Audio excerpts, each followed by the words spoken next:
presented by DNS Entertainment। की हाल चाल हो? ठीके छे।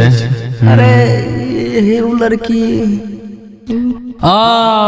नहीं चिल्ले करा एकरे बारे में हल्ला छे अपना टोला में। एकरे बारे में तब अरे बड़े एकरे बारे में तब एकरे बारे में हल्ला छे गांव। चल चल चल चल तनी चल रोकिए पूछबे। है रुक रुक रुक रुक रुक ब्रेक मार रुक। अगे तोहर नाम की छियो? हमर नाम छियो चुलबुलिया। नहीं तो झूठ बोलै छी। सच बता कहै छी रे। सच की नाम छियो? चुलबुलिया छे रे। ओ तोरे नाम चुलबुलिया छै रे। एकरे फेर हम सब लेफ्ट राइट करैत रही छी ना। हे रे छौड़ा रास्ता छोड़ न तो चप्पले चप्पल मारबो बुझले। अच्छा चपले चपले ठीक छौ तोर सब लीला हम जान गेलियो रुक।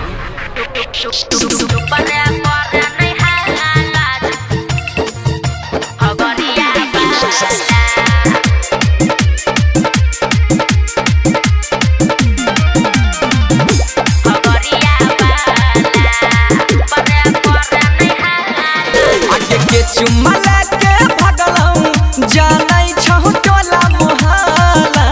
भैया नहीं छी केकरो नहीं कही है। गाबो के चुम्मा लेके भगलौ जानै छौ टोला मोहल्ला। चुपा चुपा रे कोरा नहीं है छोड़ा रहे खगड़िया। अच्छा चुपा रे कोरा नहीं है छोड़ा रहे खगड़िया। हमरो एक दम चाहिए दबो। मटियार कला सीतामढ़ी। Ambe recording studio Delhi.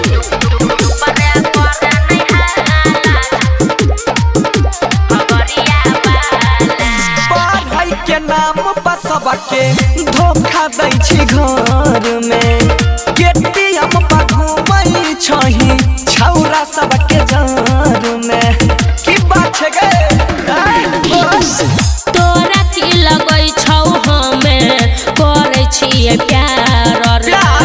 एतना सवाल तो छौड़ा पूछै छी बेकार रे। आगे हमरो दही एक मौका नहीं दे होतौ न तोरा भाला। चुपा चुपा रे करे नहीं हाला छौड़ा रहे खगड़िया।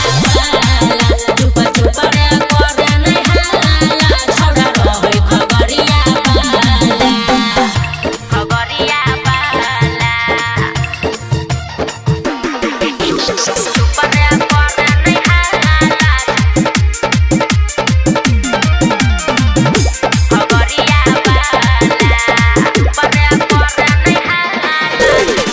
चढ़लौ जवानी जब से कर देलही भोज गे। छौरा मनीषवा संग में घूमै छही रोज गे।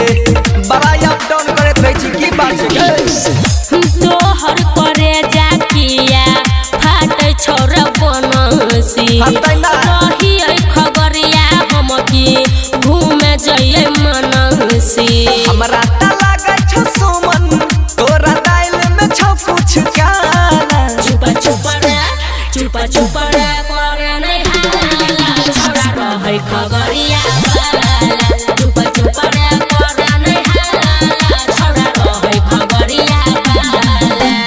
Ambe recording studio Delhi.